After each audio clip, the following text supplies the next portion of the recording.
السلام عليكم ورحمة الله وبركاته. النهاردة هنتكلم في حلقة من الحلقات المميزة جدا، وهنعرف فيها أهم التفاصيل الخاصة بمحلول الملح أو السلاين سوليوشن. ويا ريت لو أنت لسه أول مرة تتفرج علينا ما تنساش تدعمنا وتدوس لايك وتعمل سبسكرايب للقناة وتفعل زر الجرس عشان توصلك الفيديوهات الجديدة أول ما تنزل على طول. قبل ما نبدأ لازم تعرف حاجة مهمة جدا، إن محاليل الملح عندي منها 3 أنواع رئيسية. أول نوع معانا وهو الهايبوتونيك سلاين، وفي ناس بتسميه الهاف سلاين. تاني نوع معانا وهو الايزوتونيك سلاين او ما يسمى بالنورمال سلاين او النوع العادي اللي احنا كلنا عارفينه. تالت نوع معانا وهو الهايبرتونيك سلاين او ما يسمى بالتريبل سلاين. خلينا بقى نبتدي باول نوع معروف والاكثر استخداما، وهو الايزوتونيك سلاين او ما يسمى بالنورمال سلاين، وده بيكون تركيزه 9 من 10%، وبيحتوي المحلول ده على 9 جرام من الصوديوم كلورايد لكل لتر.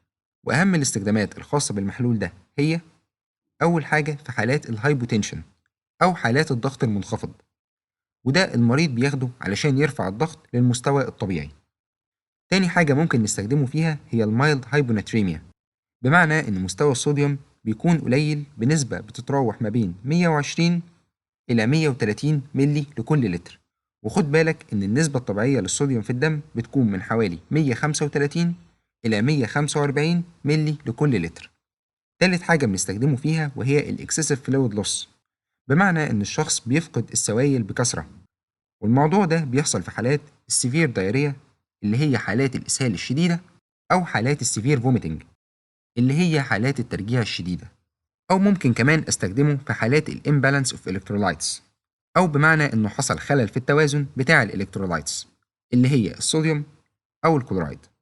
كمان ممكن أستخدم المحلول ده في حالات الشوك أو الصدمة، ودي بيكون برضو الشخص عنده نقص في السوائل.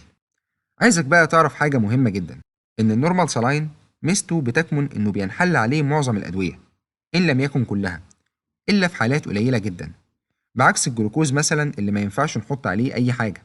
خلينا بقى ننتقل للنوع التاني من محلول الملح، وهو الهايبوتونيك سلاين أو ما يسمى بالهاف سلاين، وده بينزل بتركيزات 22 من 100% و33 من 100% و45 من 100%، بس اللي بيستخدم أكتر وموجود هو ال 45 من 100%.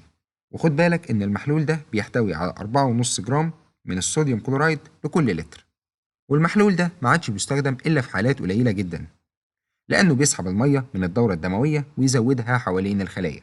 وكان زمان بيستخدم في حالات الدي كي اي اللي هي الدايابيتيك كيتو اسيدوزيس، أو حالات ال HHS، لكن بسبب مشاكلها ما عادتش بتستخدم قوي، واستخدامها دلوقتي بقى محدود في حالات فقد المية من الجسم، لأنه ما بيكونش عنده نقص في الأملاح. كمان المحلول ده ممنوع نستخدمه في حالات الحروق، وبرضه ممنوع نستخدمه في حالات أمراض الكبد، والسبب في كده قلناه في الأول، إنه بيسحب المية الموجودة في الأوعية الدموية ويزودها حوالين الخلايا.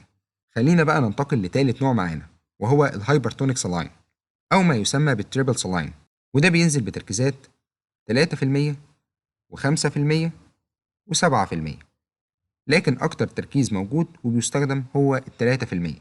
وخد بالك بقى إن المحلول ده بيحتوي على 30 جرام من الصوديوم كلورايد لكل لتر، والمحلول ده بيسحب المية والسوائل من الخلايا ويزودها في الدورة الدموية، وده بيكون عكس الهايبوتونيك سلاين، وبيستخدم في حالات محدودة برضه، زي مثلا إنه بيستخدم في حالات السيفير هايبوناتريميا، بمعنى إن مستوى الصوديوم في الدم بيكون أقل من 120 ملي لكل لتر، وزي ما قلنا في الأول إن النسبة الطبيعية بتكون ما بين 135 إلى 145 ملي لكل لتر.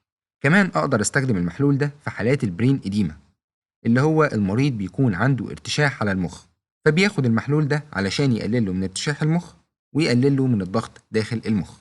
كمان أقدر أستخدمه في بعض حالات ال SIADH، ودي حالة الجسم فيها بيطلع كميات كبيرة من هرمون ال ADH اللي هو الهرمون المضاد لإضرار البول، وفي الحالة دي بيكون مستوى الصوديوم قليل، فبناخد المحلول ده علشان يعالج المشكلة. وبكده نكون عرضنا أهم المعلومات الخاصة بمحاليل الملح، واستنونا في حلقات جاية إن شاء الله. وياريت لو استفدت من الحلقة دي إنك تشارها لكل الناس علشان يقدروا يستفادوا منها وتسهل عليهم كتير جدا. وفي النهاية سبحانك اللهم وبحمدك، أشهد أن لا إله إلا أنت، أستغفرك وأتوب إليك، والسلام عليكم.